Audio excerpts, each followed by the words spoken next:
नमस्कार दोस्तों, conquer IAS में स्वागत है। आज एमपीपीएससी 2020 जो कि अप्रैल 2021 में होने वाली है, उसके लिए आज हम टेस्ट सीरीज चलाने जा रहे हैं, जो कि कॉन्स्टिट्यूशन और नॉन कॉन्स्टिट्यूशन के जो टॉपिक दिए हुए हैं उससे हम टॉपिक वाइज आपको टेस्ट सीरीज डिस्कस करने वाले हैं। ठीक है दोस्तों, तो आज हम एमपीपीएससी 2020 के लिए टेस्ट सीरीज चला रहे हैं, जिसमें हम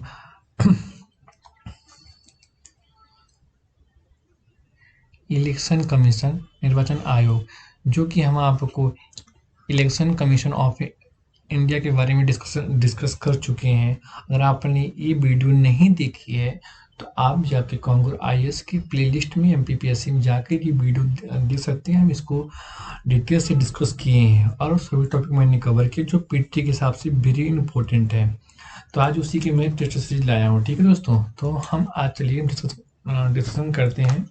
और जो भी ये लाइव देख रहे हैं आप बाद में भी देख सकते हैं यूट्यूब में। तो आप पहले क्वेश्चन को पढ़िए, फिर आप 30 सेकंड में आपको लगे सोचने को दूंगा और आप अपने ऑप्शन सेलेक्ट कर लीजिए। फिर मैं जो ऑप्शन बताऊंगा तो आप लास्ट में कैलकुलेट टोटल कर सकते हैं कि आपके कितने सही हो रहे हैं, कितने गलत हो रहे हैं। ठीक है दोस्तों, चलिए पहला क्वेश्चन मेरा है, मुख्य निर्वाचन आयुक्त को हटाने की प्रक्रिया किसके समान है? पहला ऑप्शन सर्वोच्च न्यायालय के न्यायाधीश, सर्वोच्च न्यायालय, भारत के राष्ट्रपति, लोकसभा अध्यक्ष।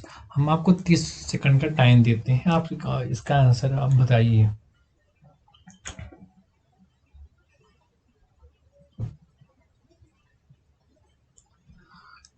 तो दोस्तों, मुख्य निर्वाचन आयुक्त को हटाने की प्रक्रिया किसके समान है?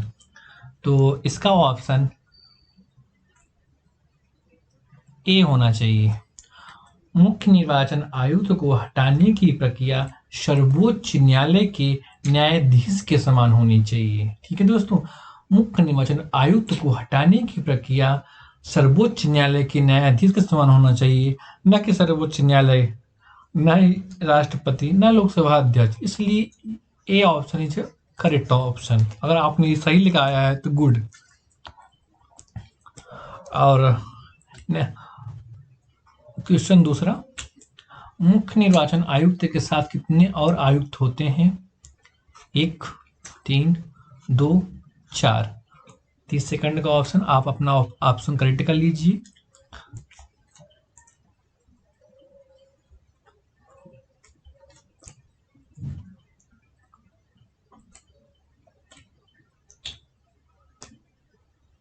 इसका करेक्ट आंसर लकी 2 है। मुख्य निर्वाचन आयुक्त के साथ 2 और आयुक्त का प्रावधान है। मतलब एक तो आपका मुख्य आयुक्त होगा प्लस 2 आयुक्त होंगे। ठीक है दोस्तों, मैंने आपको पढ़ाया है। ठीक है, थर्ड क्वेश्चन, चुनाव के संबंध में सांसद को कानून बनाने की शक्तियां किस अनुच्छेद के तहत प्राप्त है? पहला option article 329, article 328, article 330, article 327। आप अपना ऑप्शन चूज कर लीजिए। मैं आपको 30 सेकंड का ऑप्शन टाइम देता हूँ। ठीक है दोस्तों,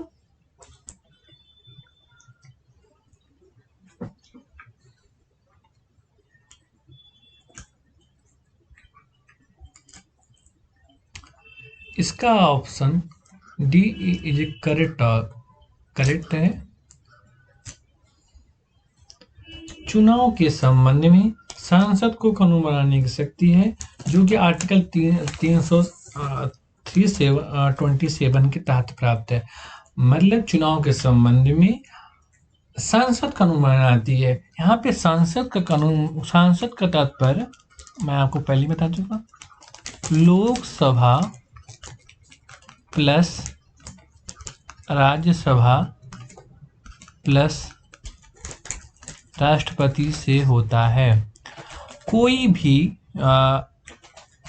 कानून बनता है या कि पहले लोकसभा में जाए या कि राज्यसभा में जाए, दोनों सभा में पारित होने के बाद फिर राष्ट्रपति के पास जाता है और राष्ट्रपति साइन कर देता है तो वह कानून बन जाता है। इस प्रकार हमारे देश में संविधान के तहत ऐसी व्यवस्था की गई है जो कि सांसदीय प्रणाली है। आपसे ये भी पूछा जा सकता है संसद में कौन कौन से लोग आते हैं, तो आपका जवाब होना चाहिए लोकसभा प्लस राज्यसभा प्लस राष्ट्रपति से मिलकर सांसद बनती है। ठीक है दोस्तों। और चुनाव के संबंध में सांसद कानून बनाने की शक्तियां हैं। ये आर्टिकल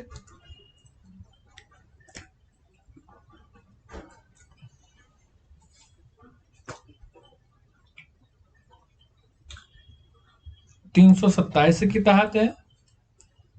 ठीक है दोस्तों।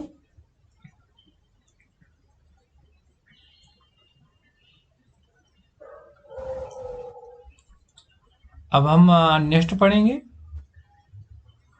चुनावी मामलों में 8 अदालतों द्वारा हस्तक्षेप करने का अधिकार किस अनुच्छेद के अंतर्गत आता है? पहला ऑप्शन आर्टिकल 328, आर्टिकल 329, आर्टिकल 327 या सभी। आपके पास 30 सेकंड का टाइम है।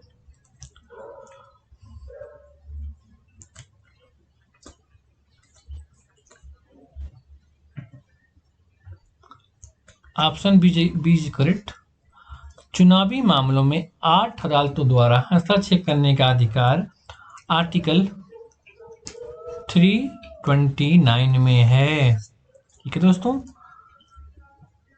चुनावी मामलों में आंदोलन द्वारा हस्तक्षेप करने का अधिकार 329 के द्वारा है। ठीक है तो दोस्तों।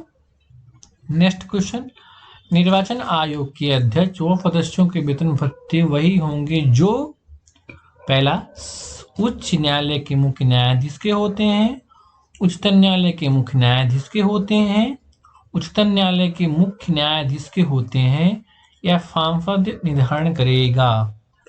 आपके पास 30 सेकंड का टाइम है।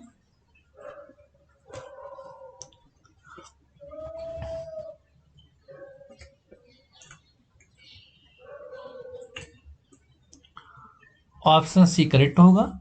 उच्चतम न्यायालय के मुख्य न्यायाधीश के समान होंगे।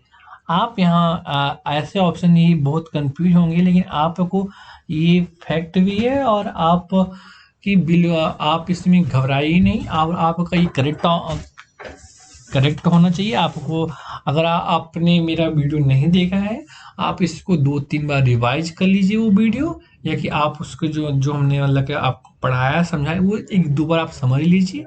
आसानी से ये सॉल्व हो जाएंगे, कोई इसमें घबराने की बात नहीं है। या कि आप इसी को 2-3-4 बार जहाँ सॉल्व करेंगे आपको याद हो जाएगा। अगर आपको नहीं समझ में आता है तो आप बोलेंगे तो हम आपको लगे 2-3 बार देखिए, सब समझ में आ जाएगा। निर्वाचन आयोग के अध्यक्ष व सदस्यों के वेतन भत्ते वही होंगे जो उच्चतम न्यायालय के मुख्य न्यायाधीश के होते हैं, ना कि उच्चतम न्यायालय के न्यायाधीश। ठीक है दोस्तों।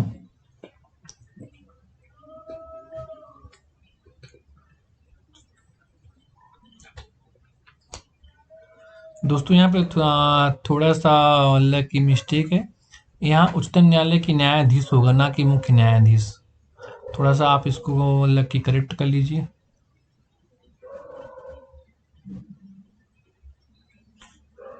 यहाँ पे आप मुख्य न्यायाधीश को अलग हटा दीजिए।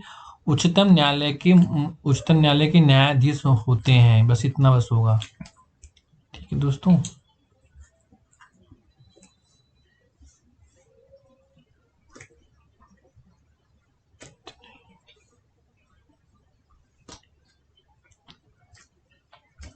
यहाँ होगा उच्चतम न्यायालय के न्यायाधीश। ठीक है दोस्तों, इसका आंसर ये करेक्ट हो, जो कि इसमें किसी में भी नहीं दिया हुआ है, ये मिस्टेक हो गया है। नेक्स्ट 6वां क्वेश्चन, निर्वाचन आयोग का मुख्यालय कहाँ स्थित है? कोलकाता, दिल्ली, भोपाल, बॉम्बे।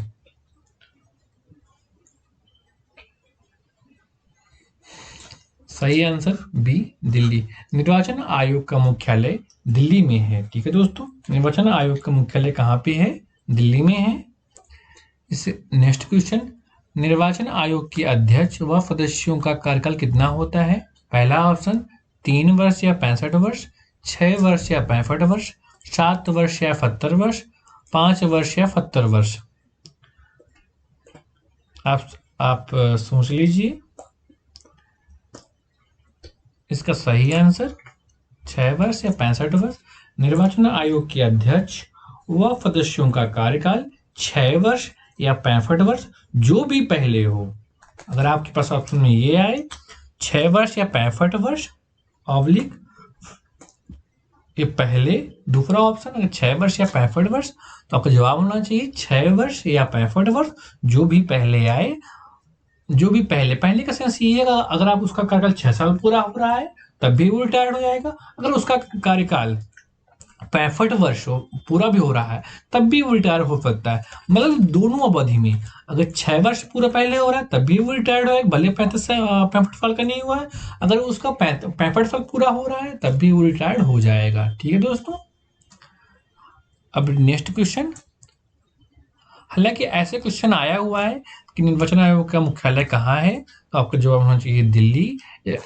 ठीक है दोस्तों, और ऐसे क्वेश्चन आने की संभावना है कि इनका कार्यकाल कितना होता है, या कि पहली बार, नेक्स्ट क्वेश्चन, पहली बार निर्वाचन आयोग एक बहुसदस्यीय निकाय किया गया था। मतलब पहली बार, मैंने पहले भी पढ़ाया हूँ, पहली बार निर्वाचन आयोग एक बहुसदस्यीय निकाय था। तो ये बहुसदस्यीय निकाय कब हुआ? तो आपको जवाब, आप थोड़ा सा सोच लीजिए। तो आपका जवाब होना चाहिए 16 अक्टूबर 1989 पहली बार निर्वाचन आयोग बहुसदस्यीय कब बना? तो आपका जवाब होना चाहिए 16 अक्टूबर 1989। बाकी ये गलत। ठीक है दोस्तों, नेक्स्ट क्वेश्चन।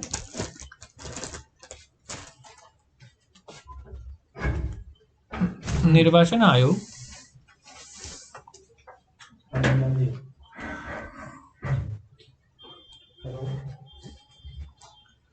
निर्वाचन आयोग के सदस्यों को सदस्यों की संख्या बढ़ाने कम करने के शक्तियां किसमें निहित हैं? तो आपका जवाब क्या होना चाहिए दोस्तों, आप देख लीजिए।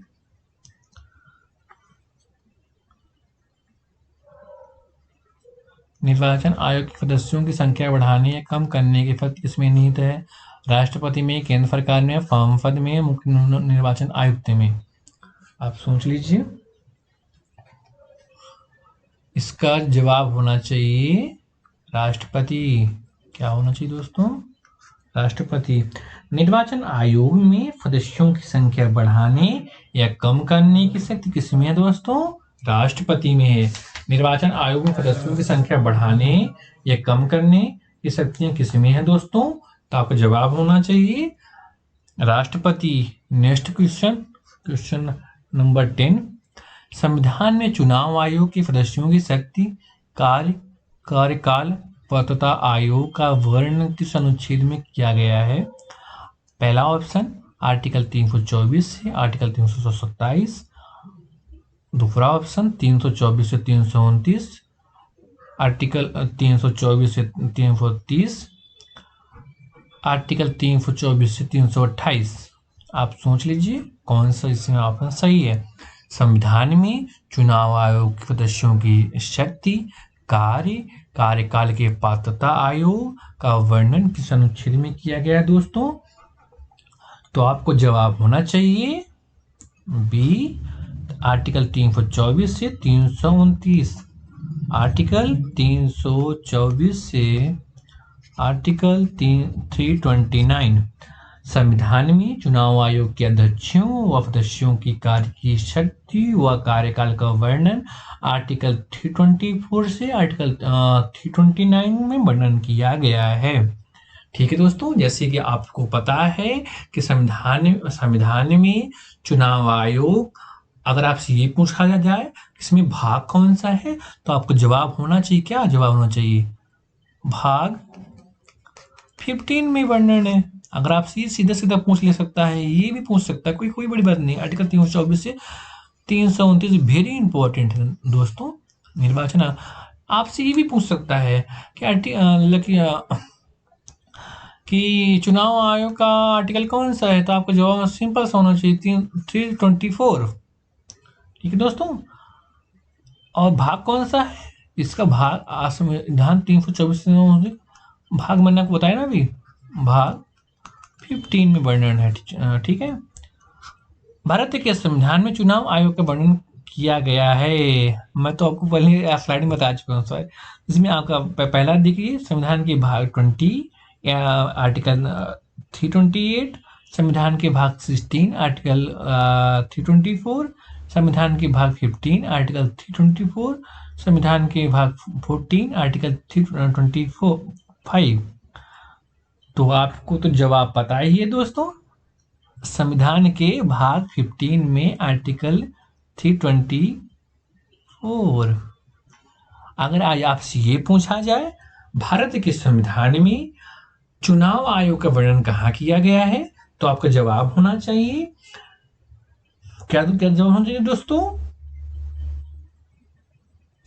भारत के संविधान में भाग 15 और आर्टिकल 324 में भारत का चुनाव आयोग का उल्लेख किया गया है। कहाँ किया गया है दोस्तों, आपको तो पता ही है कहाँ किया गया है, बताइए दोस्तों।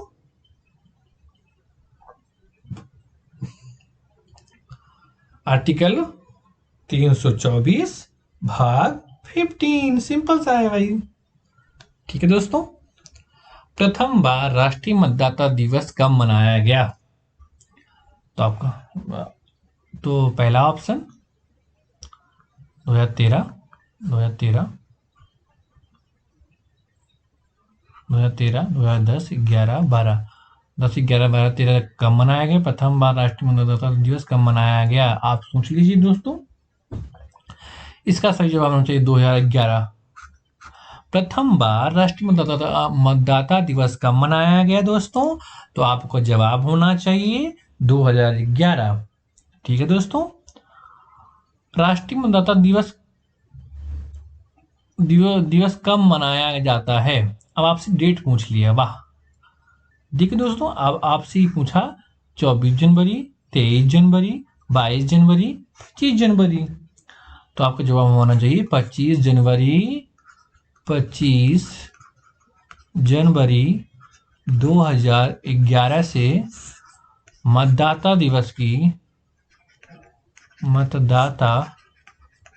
दिवस की शुरुआत की गई। ठीक है दोस्तों, ठीक है। आर्टिकल क्वेश्चन 14, भारत का प्रथम एंग्लो इंडियन मुख्य निर्वाचन आयुक्त कौन था, तो दोस्तों देखिए, आपसे एमपीपीएससी में ऐसे क्वेश्चन पूछे जाते हैं, तो इसलिए वेरी इंपॉर्टेंट, भारत के प्रथम एंग्लो इंडिया का मुख्य निर्वाचन आयुक्त कौन था, पहला option Derek Orbin, Frank Anthonam, James Michael, Leo Doho, इनमें से कोई नहीं। तो बहुत से लोग सोचेंगे हो सकते हैं प्रथम एंग्लो इंडियन मुख्य निर्वाचन आयुक्त ना रहा हो। दोस्तों आपको पता होना चाहिए, आपके पास 20 सेकंड का टाइम है, तो आपको जवाब होना चाहिए जेम्स माइकल लियोग डोहो। भारत के प्रथम एंग्लो इंडियन मुख्य निर्वाचन आयुक्त जेम्स माइकल लियोंग डोहो। मतलब दोस्तों यहाँ पे आप वेरी इंपॉर्टेंट कर लीजिए, भारत का प्रथम एंग्लो इंडियन मुख्य निर्वाचन आयुक्त कौन था, तो जेम्स माइकल लियोग डोहो। कौन था, जेम्स माइकल लियोग डोहो। आप 2-3 बार इसकी प्रैक्टिस कर लीजिएगा, आपको पीटी के हिसाब से वेरी वेरी इंपॉर्टेंट, आपके इस क्वेश्चन से बाहर नहीं जाएंगे। ठीक है दोस्तों, नेक्स्ट 15 क्वेश्चन, भारत का प्रथम महिला मुख्य निर्वाचन आयुक्त का गौरव प्राप्त किया? पहला ऑप्शन BS रामा देवी, कल्पना चावला, रोज मिलियम बैतू, अरुंधति भट्टाचार्य। भारत का प्रथम महिला मुख्य निर्वाचन आयुक्त का गौरव प्राप्त कौन किया दोस्तों? तो आपका जवाब होना चाहिए क्या दोस्तों? सोच लीजिए। BS रामा देवी। कौन है? BS रामा देवी। भारत की प्रथम महिला मुख्य निर्वाचन आयुक्त BS रामा देवी जी हैं। ठीक है दोस्तों, भारत की प्रथम महिला मुख्य निर्वाचन आयुक्त कौन का गौरव किसको प्राप्त है? VS रामा देवी। VS रामा देवी। ठीक है दोस्तों, नेक्स्ट क्वेश्चन, भारत के मुख्य निर्वाचन आयुक्तों का सही क्रम क्या है? पहला option Nagendra Singh, RK Trivedi, VF Rama Devi, TN Seshan, TS Krishnamurthy. आप सोच लीजिए इसका कौन सा ऑप्शन सही होगा?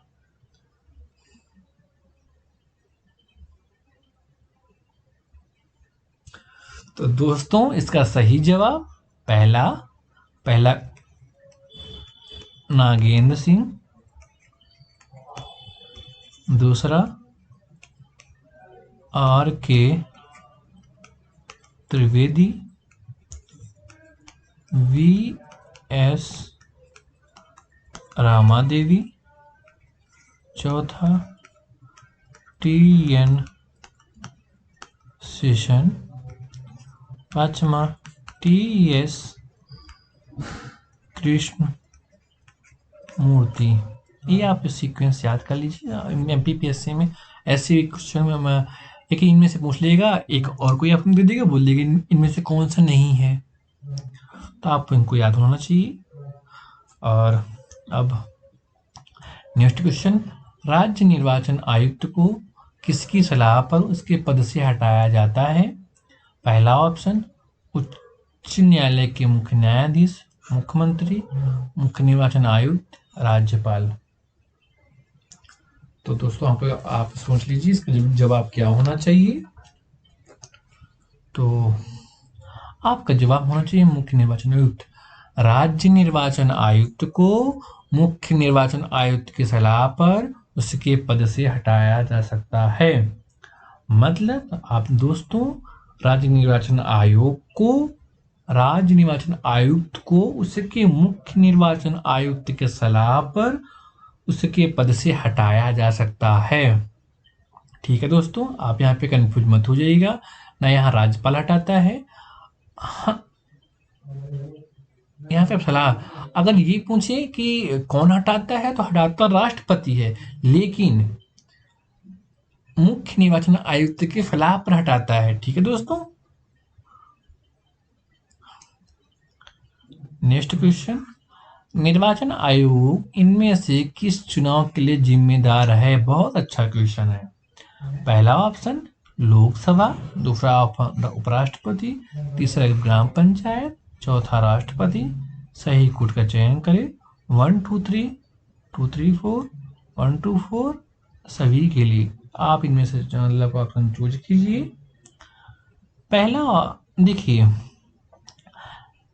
निर्वाचन आयोग किसके लिए चुनाव के लिए जिम्मेदार है? तो ठीक है दोस्तों, तो यहाँ पे आपको मैं बता दूं कि इसमें ये ऑप्शन सी ऑप्शन सही होगा। वो लोकसभा के लिए जिम्मेदार है, उपराष्ट्रपति के लिए जिम्मेदार है, राष्ट्रपति के लिए जिम्मेदार है, ग्राम पंचायत के लिए जिम्मेदार नहीं है। अगर दोस्तों मैं आपको बता दूं तो ये किस किस के लिए जिम्मेदार है आपको पता ही है। लोकसभा,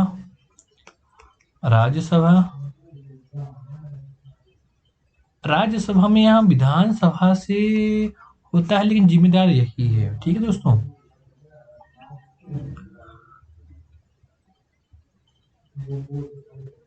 राष्ट्रपति, उपराष्ट्रपति और राज्य विधान में मैं आपको बता दिया। ठीक है दोस्तों, विधान परिषद,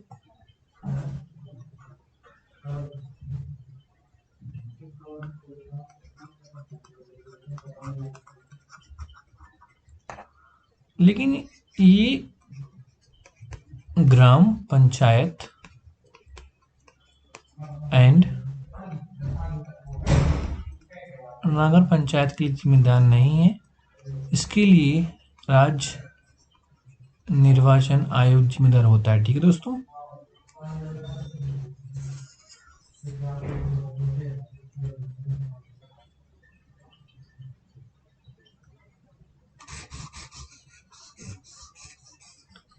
इसको आप डिलीट कर दीजिए।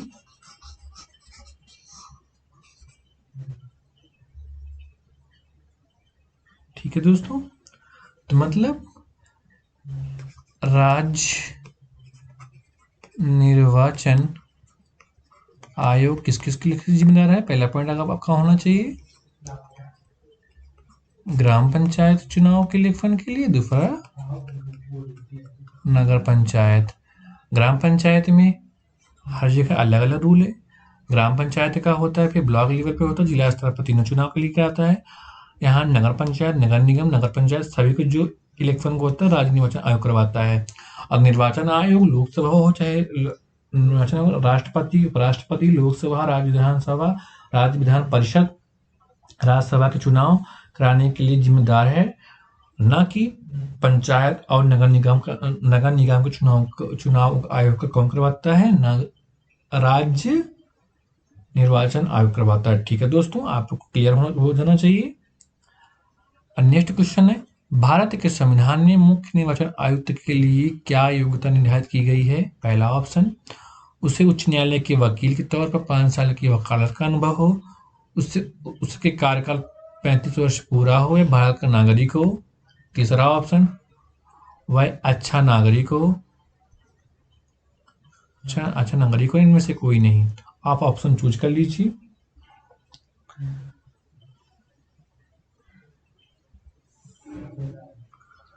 तो दोस्तों, इनमें भारतीय संविधान में मुख्य निर्वाचन आयुक्त के लिए क्या योग्यता निर्धारित की गई है?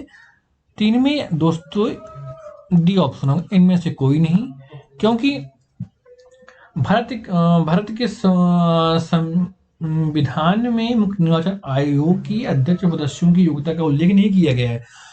भारतीय संविधान में मुख्य निर्वाचन आयुक्त के लिए क्या योग्यता होनी चाहिए? भारतीय संविधान में चाहे अध्यक्ष हो चाहे सदस्य हो, भारतीय संविधान में कहीं भी डिफाइन नहीं किया गया है।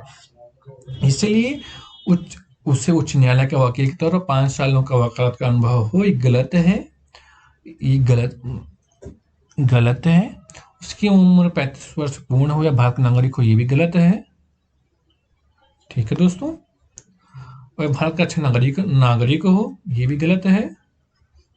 ठीक है दोस्तों, मतलब भारत के संविधान में मुख्य निर्वाचन आयोग की अध्यक्ष सदस्यों की योग्यता पर कोई उल्लेख नहीं किया गया है। ठीक है दोस्तों, आर्टिकल 20 सॉरी क्वेश्चन 20, भारत के प्रथम मुख्य निर्वाचन आयुक्त कौन थे? T N. Seshan, R. V. Sen Verma, Sukumar Sen, Kalyan Sundaram. तो आप सोच लीजिए तो आपका ऑप्शन कौन सा होगा। यहाँ पूछा है भारत के प्रथम मुख्य निर्वाचन आयुक्त, तो आपका जवाब होना चाहिए सुकुमार सेन। भारत के प्रथम मुख्य निर्वाचन आयुक्त सुकुमार सेन है। कौन है दोस्तों मुख्य निर्वाचन आयुक्त? जैसा आपको पता है सुकुमार सेन। यहाँ क्या पूछा है? फर्स्ट चुनाव आयुक्त। ठीक है दोस्तों, आपको पता है। नेक्स्ट क्वेश्चन 21वां, भारत में वर्तमान समय में मुख्य निर्वाचन आयुक्त कौन थे? तो आपका जवाब होना चाहिए सुनील अरोड़ा। भारत के वर्तमान समय में मुख्य निर्वाचन आयुक्त कौन है? तो सुनील अरोड़ा। आपका ये जवाब सही होना चाहिए। अभी मतलब प्रेजेंट में ही है, हो सकता है एग्जाम के समय आपका मतलब चेंज होना, तो थोड़ा एक बार आप दिख जाइएगा, लेकिन अभी प्रेजेंट में आज के समय में भी तो कौन है? सुनील अरोड़ा जी ही हैं। ठीक है दोस्तों, नेक्स्ट क्वेश्चन, वर्तमान समय में सुनील अरोड़ा कौन से क्रमांक के मुख्य निर्वाचक आयुक्त हैं? 23वां, पहला ऑप्शन 23वां, दूसरा 21वां, तीसरा सी 22वां, चौथा डी। इसमें से कौन से हैं दोस्तों? तो आपको जवाब होना चाहिए 23। वर्तमान समय में सुनील अरोड़ा CEL क्रमांक के 23वें मुख्य निर्वाचक आयुक्त हैं। मतलब जब से निर्वाचन आयुक्त बना है 1951 से आज तक ये सुनील अरोड़ा जी 23वें निर्वाचन आयुक्त बने हैं। मतलब आज तक 2021 की बात हो रही दोस्तों, 2021 मतलब 1951 से पहला से लेकर आज तक निर्वाचन आयुक्त कौन है। अगर आपसे क्वेश्चन में ये पूछ लिया जाए भारत में स्वतंत्र भारत में पहली बार चुनाव कब कराया गया, तो आपको जवाब होना चाहिए 1951 या 52। ठीक है दोस्तों, अब हम आज के लास्ट क्वेश्चन चलते हैं। मुख्य निर्वाचन आयुक्त की नियुक्ति किसके द्वारा की जाती है? पहला ऑप्शन ए सांसद के द्वारा, बी प्रधानमंत्री के द्वारा, सी केंद्रीय वित्त मंत्री द्वारा, डी राष्ट्रपति के द्वारा। आप लोग दोस्तों सोच लीजिए, मुख्य निर्वाचन आयुक्त की नियुक्ति किसके द्वारा की जाती है? तो आपका सही जवाब क्या होगा दोस्तों? राष्ट्रपति। मुख्य निर्वाचन आयुक्त की नियुक्ति राष्ट्रपति के द्वारा की जाती है। ठीक है दोस्तों, किसके द्वारा की जाती है? राष्ट्रपति के द्वारा। तो आज की हमारा निर्वाचन दोस्तों आज हमने क्या पढ़ा? निर्वाचन आयोग से संबंधित MCQ जो MPPSC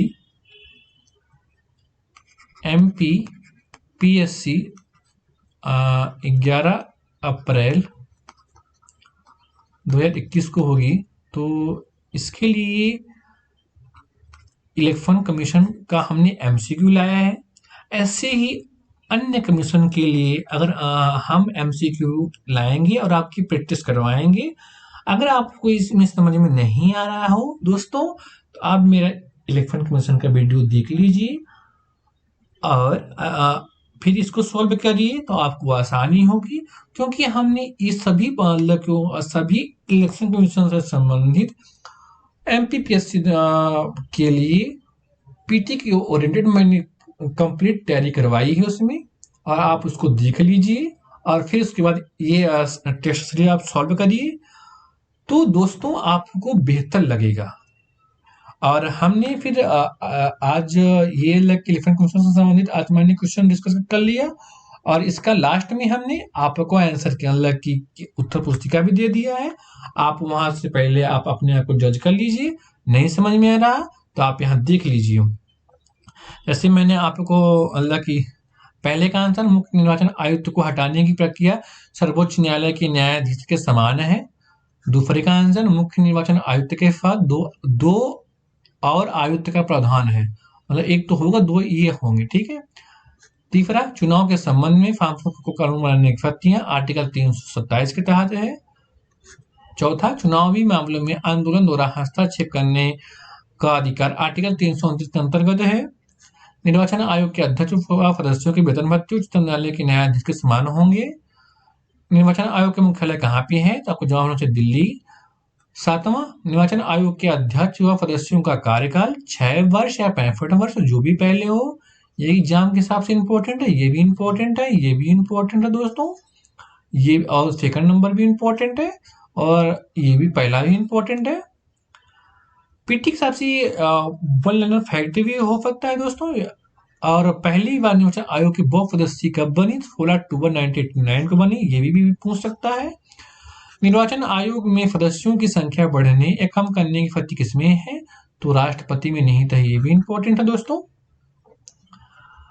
10वां का आंसर के उत्तर, संविधान में चुनाव आयोग के अध्यक्ष व सदस्यों का कार्यकाल का वर्णन आर्टिकल 324 से 329 में किया गया है, ये भी इंपॉर्टेंट है। संविधान में कहाँ डिफाइन किया गया इनका? तो आपका जवाब होना चाहिए 324 से 329। 11 का आंसर सी, भारत के संविधान में भाग 15 आर्टिकल 324 में भारत का चुनाव आयोग का उल्लेख किया गया है। 12वां का सी, राष्ट्रीय मतदाता दिवस प्रथम बार 2011 को मनाया गया, ये कब मनाया गया? 13 का डी, राष्ट्रीय मतदान दिवस 25 जनवरी को मनाया गया, 2011 से शुरुआत हुई दोस्तों। 14 का सी, भारत के प्रथम एंग्लो इंडियन मुख्य निर्वाचन आयुक्त जेम्स माइकल लियोग डे बनाए गए। 15 का ए, भारत की प्रथम महिला मुख्य निर्वाचन आयुक्त वी.एस. रामा देवी जी हैं। 16A, भारत के मुख्य निर्वाचन आयुक्तों का सही क्रम क्या है दोस्तों? नागेंद्र सिंह, आर.के. त्रिवेदी, वी.एफ. रामा देवी, ये पहली महिला भी हैं दोस्तों, टी.एन. एरन रोमन और टी.एस. कृष्णमूर्ति। अब 17 का ऑप्शन सी। राज्य निर्वाचन आयुक्त को मुख्य निर्वाचन आयुक्त की सलाह पर उसके पद से हटाया जा सकता है। 18 का सी।